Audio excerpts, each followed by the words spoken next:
What is it like being here, being honored today? I mean, so much has been happening. I mean, I barely slept.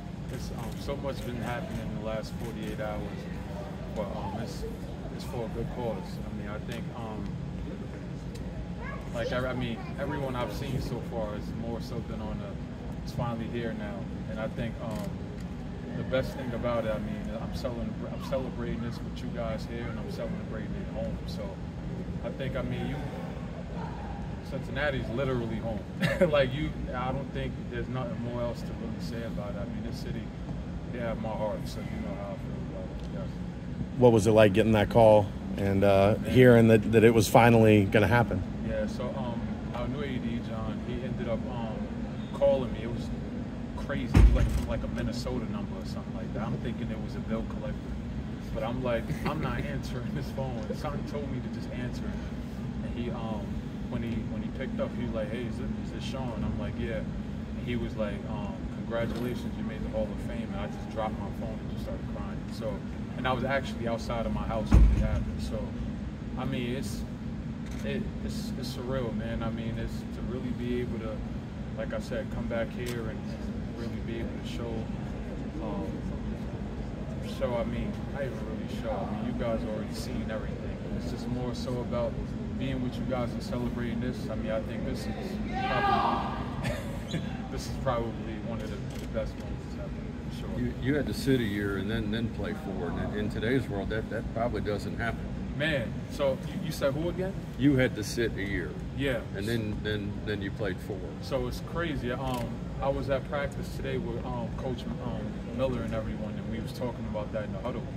I mean, with everything that's going on, whether it's NIL situations, whether it's transfer portal situations. I mean, the thing that I was able to really hone in on and really be adamant about was when my mom pretty much told me to trust everything. Trust, for one, God, but also trust exactly what Coach Cronin was doing for me. And I mean, I didn't really get to see it or really knew exactly what was going on when he told me or asked me if I wanted the red shirt until, like, as we see, like, moments like this one now. So to really be able to, like, really see all of this come back 10 times forward, I mean, it's crazy.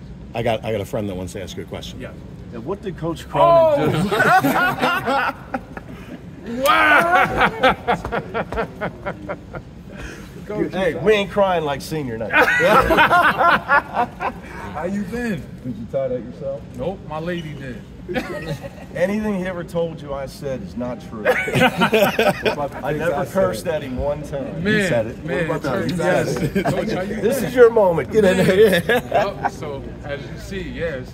Oh, wow, and Pops came. That's my other Pops, if anyone ever wanted to ask. So, yeah, I mean, it's, like I said, it's surreal, man, to really be able to see these people that I really sat here and did a lot of things, a lot of great things with. I mean, it's amazing. It's amazing.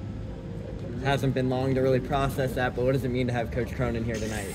Man, I mean, I heard rumors of it, but I didn't think it was true. He's out in L.A. But to have him, I mean, right now, especially with college basketball, everything is so busy right now. Coach Miller's probably on a move somewhere tomorrow. Coach, he's stepping in here now. I mean, it's so much movement going around in the college, collegiate basketball part.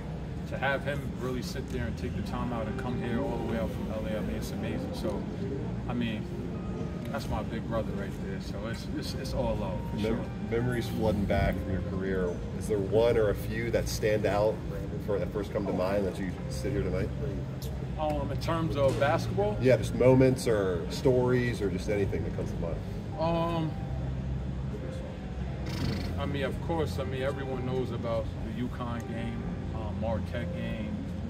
I mean, honestly, I think it's crazy. I mean, because the most important part probably of my career at the moment, I would probably say one time, I mean, I don't even think anyone ever even noticed it, but during the Louisville game, Coach Cronin, he said to me, we was in Louisville, if you want to make some type of success or you want to be successful in some type of way, you got to win this game. And I mean, I think when we won that game, I mean, to really be able to do it in Louisville at the Yum Center, I mean, it was amazing. But it also helped. It trended something in terms of with me personally, and also in terms of my success in a tremendous way. I mean, later down the line, I mean, I caught situations where I was next minute, playing for Coach Patino. So I mean, it's crazy, but I mean, like I said, Coach, I mean, he's always, even throughout games, he's teaching you how to basically groom you to be a man, and not only that, but just handle certain situations and tough situations. So I mean, I give a lot of that credit to Coach for sure. If Russ tries to go to that spot, you're going to tackle him, right? Yeah, for sure. I mean, it's crazy. Russ was over here with us the other day, but I mean, yeah, it's great, man. Like I said, to be able to really celebrate this with everyone, it's amazing. Being back around the program, just your thoughts, being the team being in the Big 12, the way the third arena looks now compared to how it looked when you played, just everything that's happened with the program since you've been gone. The biggest thing, I mean, obviously, everyone knows about the whole the NIL situation. I've heard almost 20, 30 times now. If you was in the NIL while you was playing, I mean, who knows what would be basically happening. And I think, but it goes to show you where our game is going. I mean, in terms of everything is trying to transcend a certain way. And I think, I mean, it's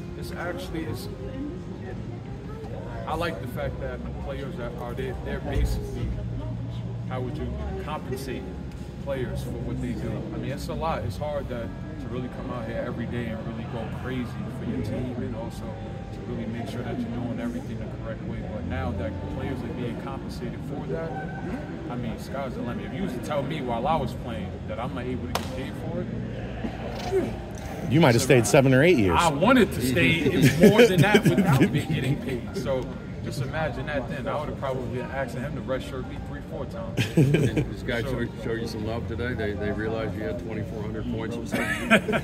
Yeah, at the practice? Yeah. Yeah, I mean, Wes Miller, he made sure that happened. And, I mean, I agree. The greatest thing about it is that the players that we have now, they're in tune with what's going on before them. I mean, they're eager to know who the players were before them and what the players have done. So to really, for them, I mean, it was a lot of first-time meetings for them and for me. But to really be able to see that and them put the face together and with everything, I mean, it was amazing, man. And I'm actually happy and excited for this team this year, for sure. Wes was on the road recruiting Wednesday and came back just to go out to dinner with you. What did that mean to you, and what was that experience like, you two getting to chop it up? It meant a lot. It meant a lot, actually. Like I said, for right now, for college basketball, everyone is moving around. You got Coach here, Coach Cronin here. You got Wes in and out of the state. So to really be able to have that type of time to really see and really sit there and have time to take out and really take the time out to actually see what's going on with me, I mean, it's amazing. It goes to show what type of character guy he is. Like, he wants to know exactly what's going on with the former players and everything before that. So, my hat's well off to Coach Wes Miller for sure. Thank you. Thanks, guys. Thanks, SK.